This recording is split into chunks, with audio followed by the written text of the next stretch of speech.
Welcome to the How to Grow Your E-commerce Business podcast from vendlab.com. I'm here with Evan Haim from Reconvert, and we're going to talk all about upselling on Shopify.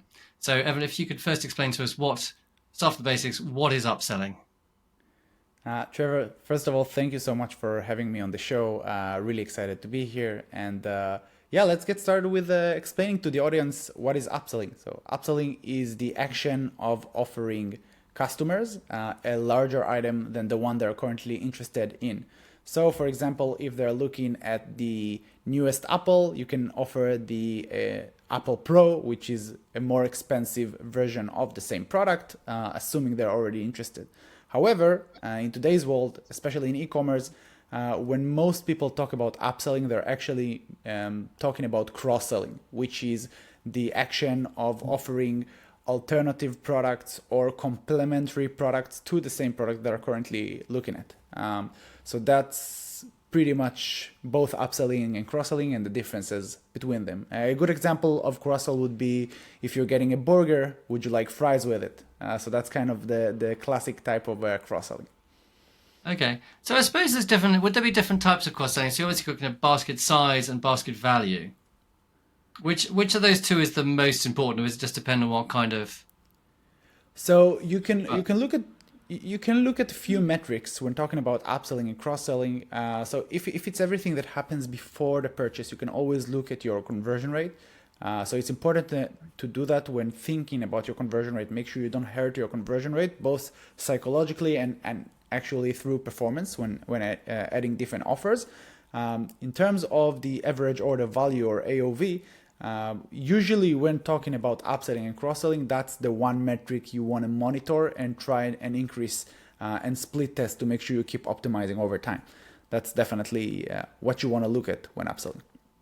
Okay, so why is, this may be a bit obvious, but why is upselling important?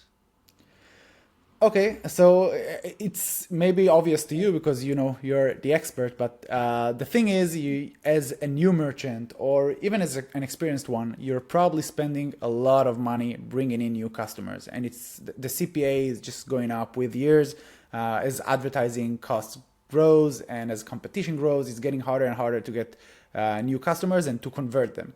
Now, if let's say that 20% of your revenue is going to be towards merchandise, the actual product cost that you're going to pay, the gross revenue. And then 20% more or 30% more is going to be about advertising. You're slowly and steady going to stay with less and less profit. Now, once you already got someone to convert, if you can just get them to get one more item, if you can just get them to buy an item that is a little bit more expensive, this is your chance to actually grow your profit margin, because the rest of the expenses are probably going to stay the same. But if you're just getting them to pay more for the same CPA, eventually your net profit is going to grow. And this is why it's super important to optimize for the largest possible AOV. Okay. So what is on Shopify? I mean, because obviously Shopify has got certain built-in native upselling.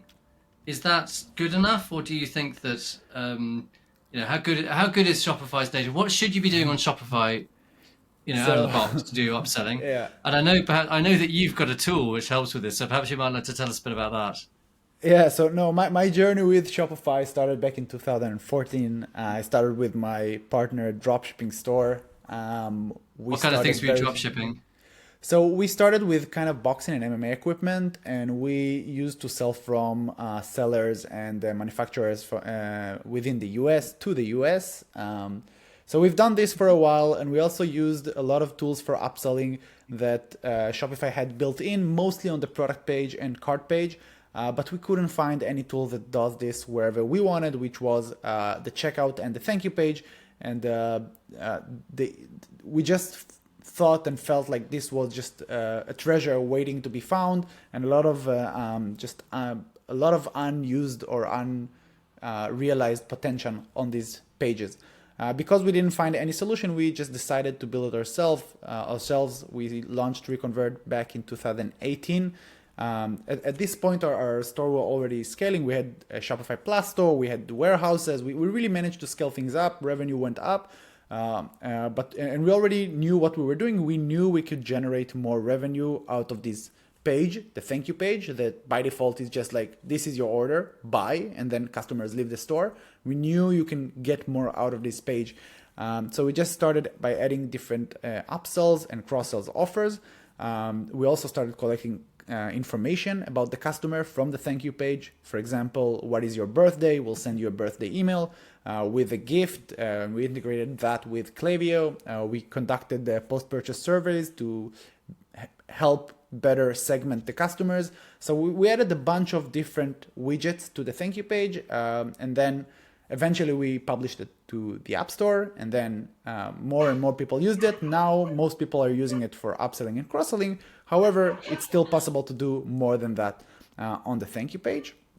Okay. Regarding regarding the product and cart pages, again, there are a lot of solutions doing that. However, it's important to take in mind performance. A lot of different upsell apps or cross-sell apps before the checkout are really hurting the store performance, eventually leading to low loading time, and it's going to just hurt your conversion. So yeah, just upsell through the entire funnel from the product page all the way to the thank you page. Yeah. Presumably, the checkout on Shopify you can't edit that, can you?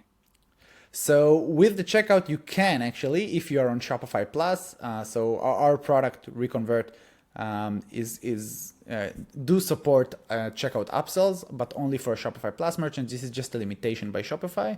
And we also add a new page between the checkout and the thank you page called the post-purchase page. And this is a very special page where you can upsell customers in a single click without them having to re-enter their payment details. So this is after they completed the purchase.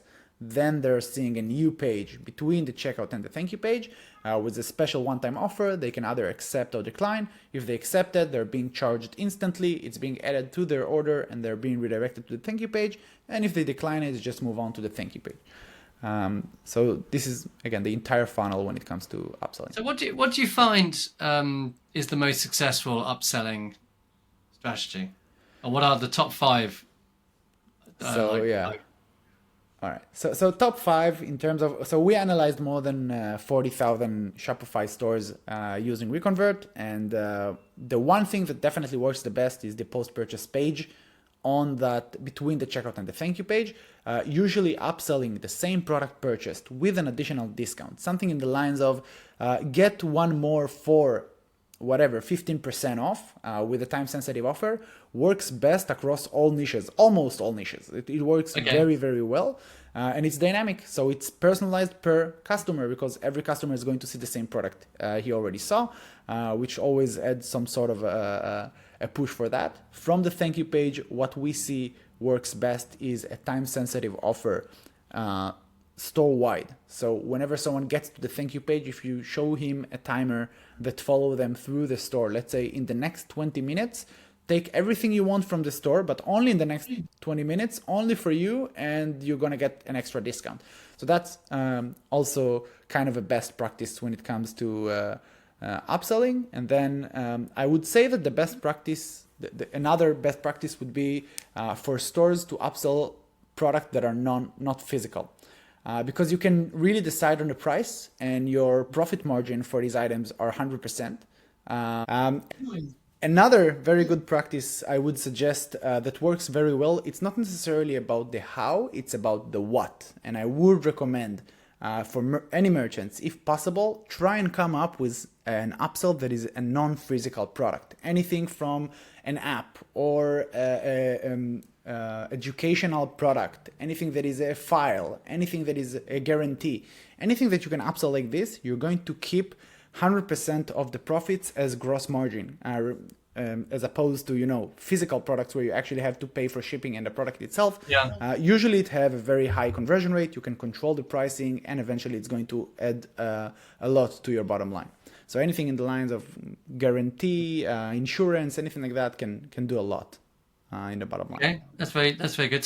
So what would you say? I mean, okay, so what should people aim for? I mean, what would be a good starting point, and what obviously it'll change from merchant to merchant, but what if you're starting off, you set up a store, you've got sales, what should you be aiming for? So of course, if you don't have any sales, then it's kind of irrelevant. I would wait until you have at least a few sales on a monthly basis on your store. From what we have a built-in funnel you can apply with one click. You just need to provide your max discount, and we kind of distribute the discount across the entire funnel, and the entire upsell funnel. And merchants who activate this best practices funnel usually get between an instant lift in revenue of between 5 to 7.5%. And this is just from the get-go, instantly. This is built like a something you can just like a best practice settings for your site. Yes, and it's all dynamic with product recommendations, and again, all kind of everything that I just talked about that is possible through the Shopify API we are doing. And then, of course, depends on the brand and your familiarity with the audience. You can create specific funnels for specific customers, for specific products. If you know that there is a product on your store that works well with another product, offer that as the upsell. If you know that second-time customers tend to purchase something else, then you can create a funnel for second-time customers. If you know that over a certain amount of value or X amount of items in your cart, something else will work, you can always create these types of funnels. So you can go, the more personalized you go, probably the better success you'll have. But if you just use the best practices, an instant lift in revenue of about 5 to 7%. Okay. So what kind of, can you give me some examples of clients that you've had that have done well with upselling? Sorry, can you repeat that? Could you give me some examples of good upselling, good success stories of upselling? Yeah, so we have endless of those, and if you just head over to reconvert.io/case studies, you'll see a bunch of those. But we have one store that I have in mind is a store selling Brazilian Jiu-Jitsu gear, and they sell mostly educational stuff, and they're making great success from the thank you page. They have like 50% acceptance rate. That's 50% conversion rate from the thank you page on some sort of a core tool or educational videos or lesson they're selling on the thank you page. So that's great. We have a bunch of Shopify Plus merchants doing great upsells as offers for guarantees in their checkout. We have weapons, firearm companies selling guarantees on the firearms during checkout. That works very well. I'm trying to think about kind of big brands that are currently using. We have 4Ocean. They used to sell an offer for buy one get one on their bracelets. Sorry, my English. I'm doing my best here. So they did a 1+1. The second one was like 70% off, and they had a great acceptance rate. Just a few. So is it a case of obviously the generosity of the offer makes a big difference? Of course, it makes a difference. The bigger discount you can offer, the better response rate you're going to get. But we also have a lot of merchants, especially large merchants, just using the best practices. Again, it took them 1 minute to set up, and they generate an extra $200,000-$300,000 a month during the high season. So again, that makes you can go good. Yeah, you can go hyper personalized, but even if you don't, you still the average ROI on the app is about 4,000%. And the bigger you are, the better ROI you're going to get, just because we're providing better discounts with larger order volume. Okay.